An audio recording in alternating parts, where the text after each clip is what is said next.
On December 6, 1240, the city of Kiev, the venerable mother of Rus's cities, fell. Its towering stone walls, once impregnable, had crumbled under the relentless siege of the Mongol war machine. Batu Khan, grandson of Genghis Khan, surveyed the ruin from atop the hills overlooking the Dnieper River. What remained was less a city and more a charnel house. The Mongols, a tempest from the east, had swept across the vast Eurasian steppe, destroying kingdoms and empires with an unprecedented ferocity and efficiency.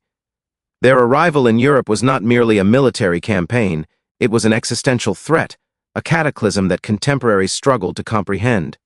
For centuries, the Mongol conquests have been presented, both in popular culture and some historical narratives, as an almost unstoppable force, an Asian horde that could only be resisted through divine intervention or immense sacrifice. Yet, their incredible momentum across Europe, which had seen the brutal subjugation of Rus's principalities, the crushing defeat of Polish and Teutonic knights at Legnica, and the annihilation of Hungarian armies at Mohi, abruptly ceased. The common narrative often simplifies this sudden halt, attributing it solely to the death of Ogedei Khan and the subsequent need for Mongol generals to return to Karakorum for the electoral Kurultai. While this event was undeniably a critical factor, it wasn't the sole, nor perhaps even the primary reason for the Mongols' decision to withdraw from Central Europe. A deeper, more complex set of circumstances, including strategic limitations, logistical nightmares, environmental factors, and the sheer resilience of a fragmented, yet determined, European resistance, combined to create an impassable barrier that even the Golden Horde could not easily overcome. The Mongol invasion of Europe began in earnest in 1236 with the subjugation of the Volga Bulgars, a powerful state situated at the confluence of the Volga and Kama rivers. This was followed by a systematically brutal campaign against the Rus's principalities, starting with Ryazan in December 1237. City after city, Kolomna, Moscow, Vladimir, Torzhok, Kozelsk, fell with horrifying regularity.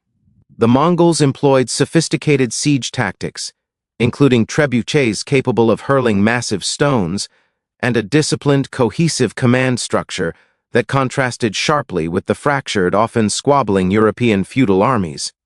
Their strategy was shock and awe, designed to break enemy morale and instill terror.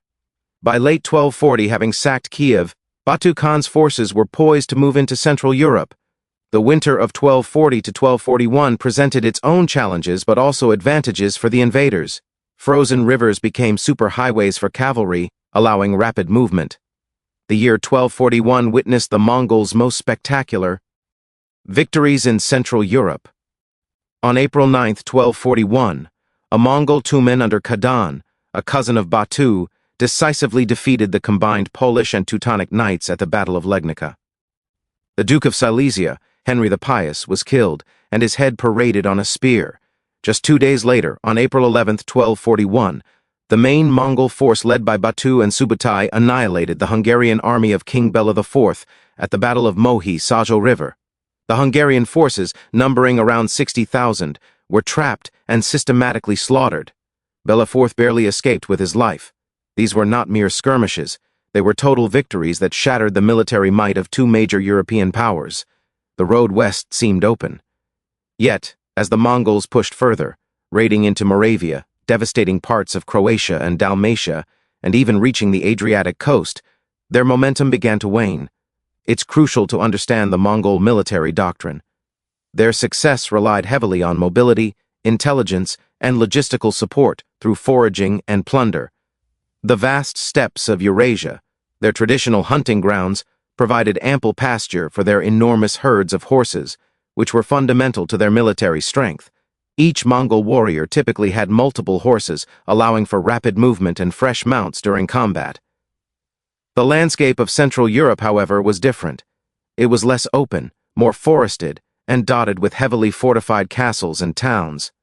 While the Mongols excelled at siege warfare against larger cities, continuous siege operations against numerous smaller strongholds would tie up their forces and slow their advance significantly. The year 1241 also saw an exceptionally harsh winter in parts of Europe, followed by a wet spring. While the initial advances across frozen rivers were aided, The spring thaw turned the terrain into muddy quagmires, impeding cavalry movements. More importantly, Europe's agricultural system was less suited to supply an army of hundreds of thousands of men and horses by simple plunder. Unlike the steppes, where nomadic herding was prevalent, European agriculture was centered on settled communities, often with limited surplus due to feudal obligations and frequent local conflicts. The Mongols had to dedicate significant resources to foraging, which spread their forces thin and exposed them to local resistance and ambushes. The concept of a unified European defense, often romanticized, was largely absent. European rulers were frequently at odds with each other. Emperor Frederick II of the Holy Roman Empire, a formidable figure, was embroiled in a bitter power struggle with the papacy and largely ignored the Mongol threat, viewing it almost as a divine punishment for his enemies. Pope Gregory IX did call for a crusade, but meaningful coordinated action was slow to materialize. However, local resistance, while often unsuccessful in open battle, proved bothersome. Fortified castles, even if eventually captured, required time and effort. The destruction was immense, but it was not without cost to the Mongols. The turning point, often cited, indeed occurred in December 1241. News reached Batu Khan that Ögedei Khan, the great Khan of the Mongol Empire, had died on December 11, 1241 in Karakoram. According to Mongol law and tradition, all living descendants of Genghis Khan were required to return to the Mongol heartland for the Kurultai, the grand assembly that would elect the next great Khan. This succession crisis was momentous. The Mongol Empire, at its peak, stretched from Korea to Hungary, an unprecedented land empire. Maintaining its unity and ensuring a smooth transition of power was paramount to its long-term survival. Batu Khan, as a grandson of Genghis, was a prominent member of the Mongol imperial family. His presence at the Kurultai was not merely required, it was essential for him to protect his own interests and those of his Jochid lineage. There were significant rivalries within the Mongol ruling family, particularly between Batu and Gyuk, Ögedei's son, who was expected to be a strong contender for the throne. If Batu did not attend, he risked being marginalized and losing influence in the crucial decision-making process. Thus, in early 1242, Batu ordered a general withdrawal of his forces from Central Europe. This withdrawal, however, was not an immediate panicked retreat. It was a calculated strategic redeployment. The Mongols systematically withdrew through Hungary and parts of the Balkans, executing devastating raids as they went. They did not simply vanish, they receded, consolidating their gains in Eastern Europe, primarily in what would become the Golden Horde, controlling swaths of Russia and Ukraine for the next 2 centuries. But to attribute the halt solely to Ögedei's death is an oversimplification. Consider the state of the Mongol army by early 1242. After more than 5 years of continuous campaigning, having traversed thousands of miles and fought countless battles, their forces were undoubtedly weary. The human and horse losses, though often minimized in historical accounts, were substantial. While Mongol sources are notoriously vague on casualties, chroniclers of the period in Europe speak of persistent, attritional warfare. Even Subutai, the brilliant general, faced difficulties. He himself noted the challenges of maintaining an army in unfamiliar and uncooperative terrain. Furthermore, the strategic objectives of the campaign under Batu Khan might have been evolving. The initial objective was the subjugation of the Rus's lands and securing the western flanks of the Mongol Empire.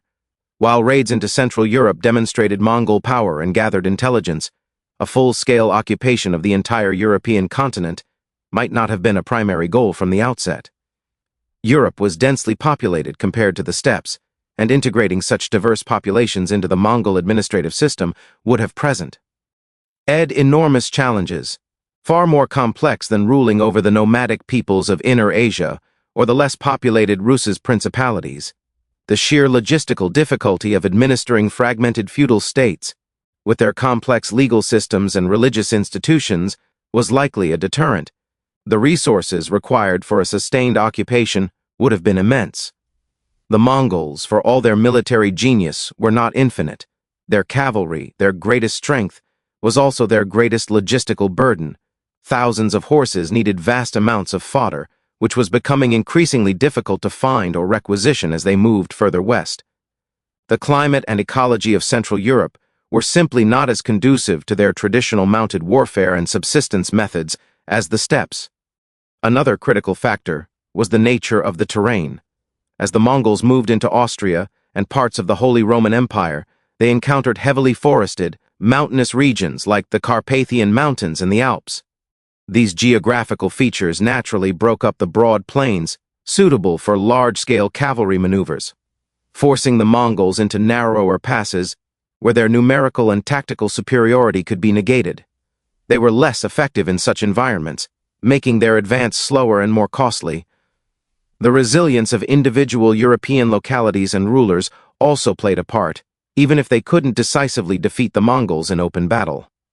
For instance, the fortifications of Vienna, a significant city, posed a considerable challenge. The Mongols did not launch a full-scale siege of Vienna, suggesting either that their intelligence indicated it would be a prolonged and costly affair, or that their strategic priorities shifted. Bohemia, a powerful kingdom, was also preparing a formidable defense, suggesting that a continued advance would not have been a mere walkover. The immediate objective of the Mongol generals like Subutai and Batu was to secure the western frontier of the newly established Golden Horde, not necessarily to conquer every kingdom in Europe. The Rus' lands constituted a vast geographical area, politically fragmented and militarily vulnerable, making them ideal for incorporation into the Mongol sphere of influence. Central Europe, with its denser population, stronger fortifications, and more complex political landscape, represented a different challenge altogether. The cost-benefit analysis for a full-scale, long-term occupation of the entire continent likely did not favor continued expansion beyond their strategic goals in Eastern Europe. The famous last stand narratives, such as that of the Hungarian nobility retreating into their castles, are not entirely myths. While castles could be eventually overcome, they did exact a toll in time and resources. The Mongol army itself comprised not just ethnic Mongols, but also subject peoples, including Turkic tribes, Chinese engineers, and eventually forces for the conquered Rus. Maintaining cohesion and motivation among such a diverse force over many years and across vast distances was another challenge. In conclusion, while the death of Ogedei Khan provided the immediate impetus for Batu Khan's withdrawal in 1242, it was not the sole or fundamental reason for the cessation of the Mongol advance in Europe.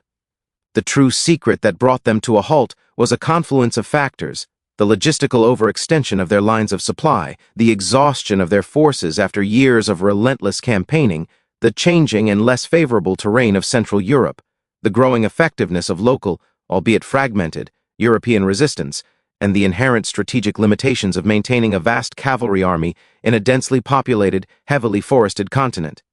Added to this was the political imperative of a Kurultai, which underscored the Mongol Empire's internal dynamics and priorities. Their strategic goals had largely been achieved in Eastern Europe, securing the dominion that would become the Golden Horde. The resources required to conquer and administer all of Europe far outweighed the perceived benefits, especially when compared to the internal politics of the empire, which demanded Batu's presence. The Mongols did not flee Europe, they withdrew, having achieved their primary political and territorial objectives in the east, and faced with growing challenges to sustained expansion in the west. Their departure was a strategic decision, not a defeat in battle, but it saved Western Europe from a prolonged and devastating occupation, allowing its fractured states to eventually consolidate against future threats, creating a new, albeit fragile, geopolitical balance that shaped the continent for centuries to come. The Mongol invasion fundamentally altered the course of Eastern European history, leaving an indelible mark that persisted for centuries under the rule of the Golden Horde. By 1242, the limits of their incredible reach had, for the first time, been truly tested and found sustainable, not as limitless conquerors of the entire continent, but as masters of a vast, newly established dominion to the east. This nuanced understanding reveals that even the most formidable military machines have their boundaries, dictated by geography, logistics, and the complex interplay of internal and external pressures. The Mongol advance was a force of nature, yet even nature has limits. The impact of this withdrawal was profound. Europe was spared the full extent of Mongol occupation, enabling the independent development of Western European states.